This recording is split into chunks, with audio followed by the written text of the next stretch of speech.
Hello, hello.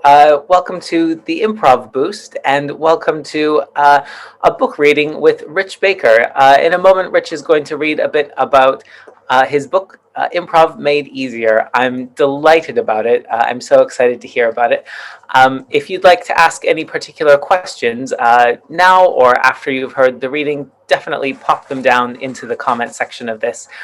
This is part of the Everyone Get In Here improv festival run by the Improv Boost and a number of lovely partner companies. So definitely check out all of those other events. Please welcome Rich. Hello. Hi. What's up? Yeah. Hey, Cool. Steven, thank you so much. I'm so pleased to have you. And I'm so excited to hear a little bit from your book because I feel like it's one that I've heard nothing but lovely things about. Oh, thank you. Wow, that means a lot. I'm excited to be here. Thanks so much for doing this. Cool. Without further ado, I would love to hear just a section of your book and anything you'd Absolutely. like to tell us about the whole. Yes, this is my book right here, and I'm going to read from what chapter is this? Chapter 9, called What is Good Scene Work? So, here we go. A student once asked me, how do you define good scene work? At that point, I'd been a performer for 17 years and a teacher for 10, and I did not have an immediate answer for her. I was at a loss because I had never been asked that before, nor had ever thought to put it into words. So I paused to think about it and eventually said, a good improvised scene both engages the audience and leaves all performers feeling supported. So let's unpack that. By engages, I mean that the scene makes the audience feel invested in the action and satisfied when it's over. So they'll most likely laugh when this happens. However, that's not the only way to engage them. Maybe instead of laughter, they make a collective "aww" because the scene made them feel good about what happened to the characters. Or a good scene can also engage the audience simply by impressing them or leaving them in a state of "aww." Right? Or even causing them to tear up. I've seen all those things happen at improv shows before. In short, the scene needs to capture the audience's attention in a way that they enjoy. By supported, I mean the players feel good about what happened. A troupe that supports each other works well as a team. No one feels like they are being denied, ignored, or otherwise slighted. Each player involved should feel that they contributed to the scene as much as their partner. This is important because in improv, our goal is to support each other and make each other look good on stage. If the scene goes well, but a performer feels unsupported, then the troupe is not performing a good scene, regardless of how many laughs they get. I love that. Thank you. Thank you so much. Oh. Cool. That rings all kinds of bells for me because I love sort of grounded, connected scene work, and a lot of my own work is in inclusion. Yeah. So I would love to ask you to unpack some of that even more because I'm fascinated. You mentioned having everyone in the scene feel supported. What are some specific things we can do to make that happen?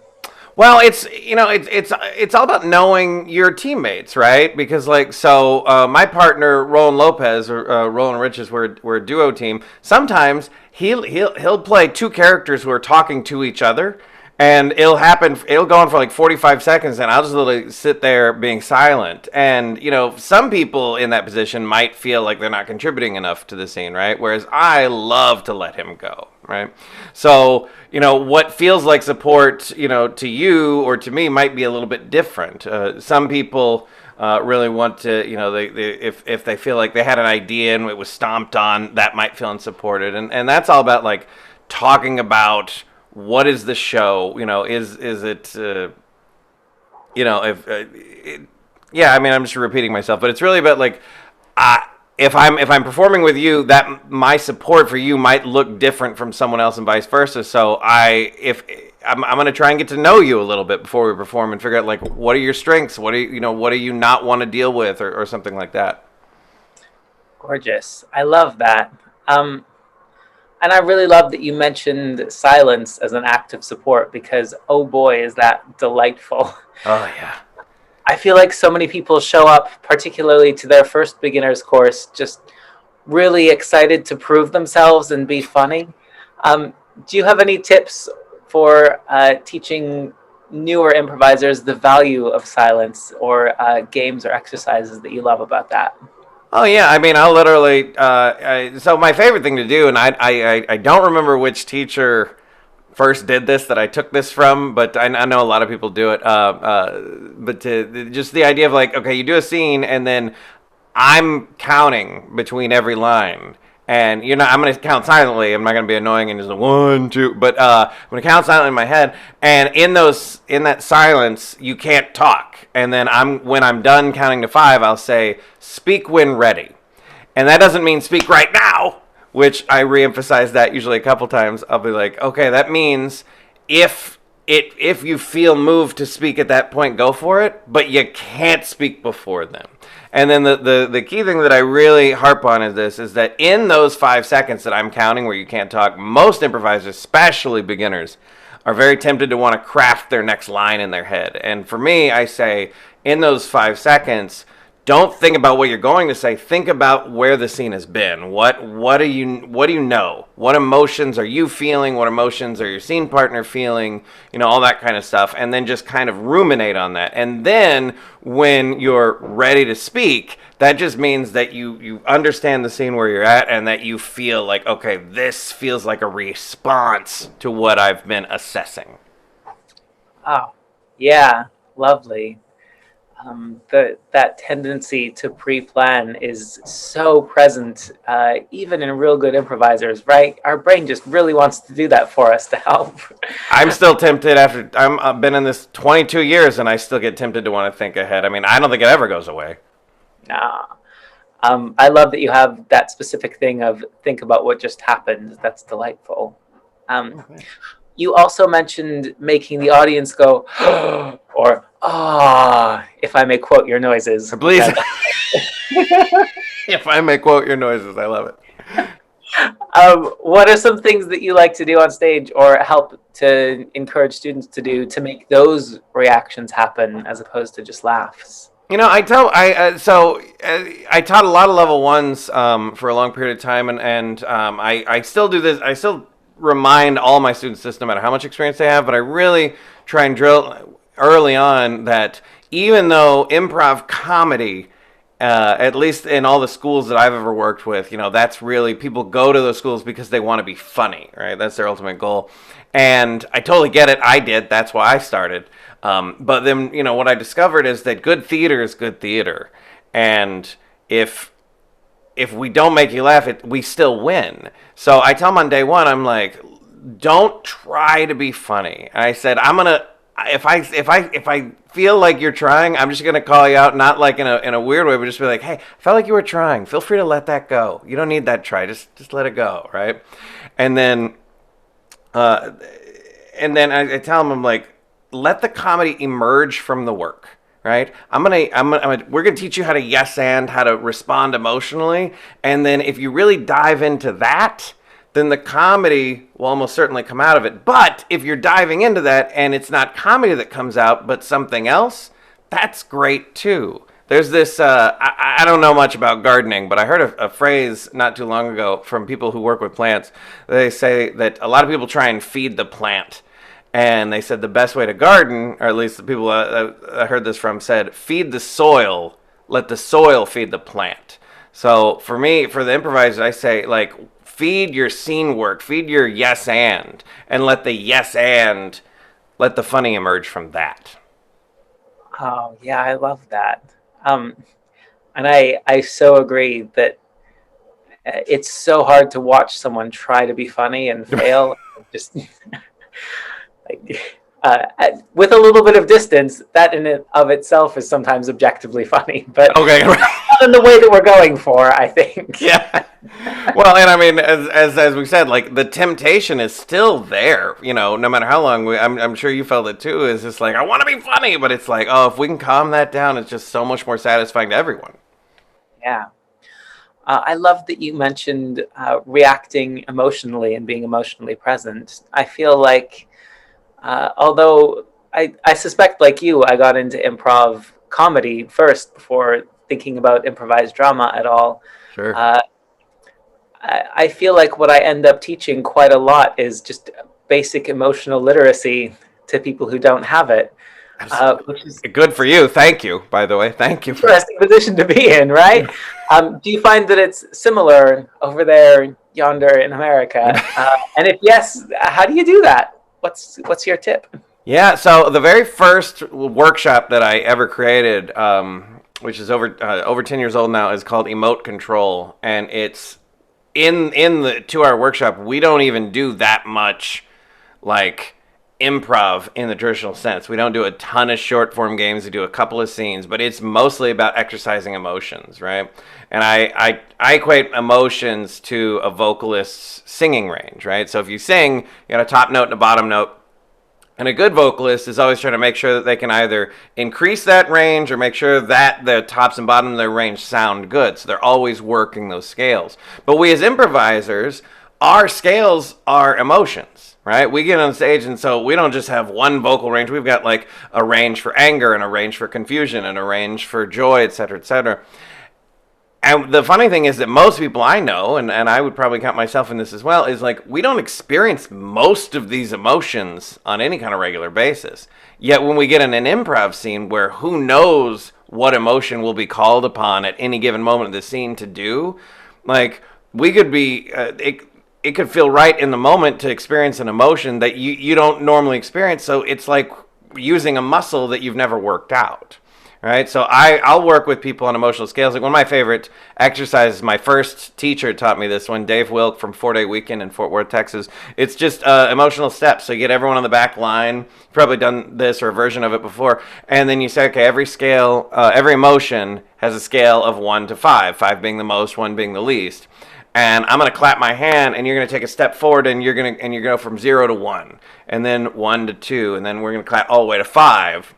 And I want you to just feel that emotion, right? And I'll take them through like 20, 30 different emotions sometimes and just watch them go from feeling nothing to feeling like the most extreme version of it in a way to work out those muscles. And then what I do is I'll have half the class watch passively and half the class do it. And I'll be like, hey, what did you notice from that? And what always happens is like, wow, that was really funny. And all they weren't, doing a scene. They were just kind of feeling emotion. I'm like, right.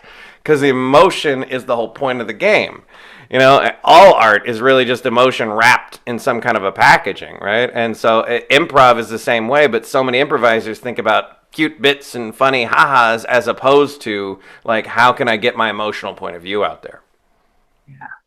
I love the quote, all art is just emotion wrapped in different bits of packaging. I might steal that. That's Please. Delightful. Steal. Yeah. I definitely find really similar things when I have people doing emotions on scales, and to see how differently different people's scales are calibrated is just mind blowing. Someone who's been to drama school, their 5 is so intense they've lost track of what's happening in the room and they're just off in their own world. And then someone who's walked off the street taking improv because they're shy, their 5 out of 5 anger is and like that's already inherently delightful, but it's so interesting to see that difference and think about how we can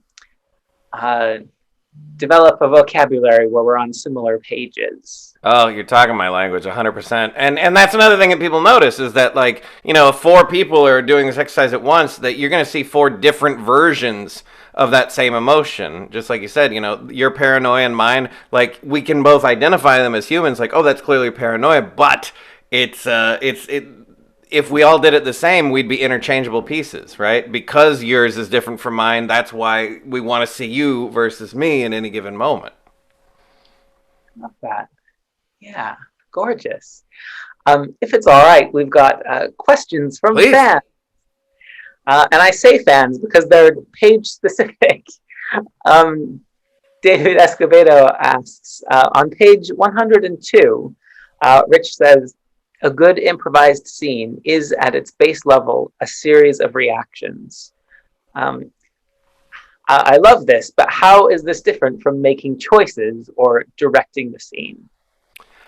Yeah, so I totally get when people say that they're making choices. As a scripted actor, I make choices. We all do, right? We look at the script and then we think ahead of time, like, oh, I'm gonna move here, I'm gonna do this, I'm gonna do this and the other. And if that's your style of improv and it works for you, I'm not here to stop you by any stretch. It's all relative to to what you're doing. But for me, I listen to what the moment tells me. Right. And that wasn't the easiest thing to do when I started, but it gets easier with time. And it's the patience in working I don't remember. I think the movie came out in 1990. There's a movie called Searching for Bobby Fischer. It's based on a real kid. And he's moving chess. And at one point, Ben Kingsley, his chess teacher, tells him, "Don't move until you see it." Right? And what he means is like planning ahead and seeing how it's going to work out, right? But I borrow that phrase and I say, don't move until you feel it, right? So I'm not going to make if I feel like I'm making a choice, I just don't do anything. I try and just be still and just go, okay, I'm going to still wait for it. And then when I feel like, okay, this is my response, that's how I like to improvise, as opposed to what can I do right now. I mean, I'm not perfect by any stretch, and that like I'm not batting 1,000. I've got definitely there'll be times where like I'm gonna throw a joke in right here, and maybe I shouldn't, but I do it. We all do it, right? It's fine. But especially when you're starting out, I go really let it go if you can, and just like what is the emotion that you're feeling. And I'll pause students in the middle of the scene. I go, what is your character feeling right now? And they're like, I don't know. And I'm like, great, confusion, go, right? Whatever, that's fine. Whatever you're feeling, just let that be the next thing. Yeah, it's so frustrating to watch people try to lead that with their head rather than their body and their feelings, because it just never quite reads. Yeah, I hear that. I mean, I think you mentioned this earlier, just like I think that's a lot of our jobs as teachers is to get people out of their heads and into their feelings. Yeah, yeah. I also love the phrasing around not moving till you see it. I feel like over Zoom, particularly, I've been using a similar phrase, which is you can speak when you have something to say. Ooh, I love And I that. just people talk over each other so much and like for no reason.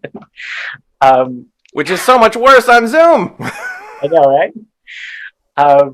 Gorgeous. Thank you for that question, David. Very kind. Yeah. Mark Turpin, mayor of Improv. I've never met Mark, but apparently he's the mayor of Improv. I heard that recently. I got to work with him once. I didn't know I was working with the mayor. I'm even more honored. He didn't introduce himself as Mark Turpin, mayor of He's Improv. so humble. He wouldn't do that.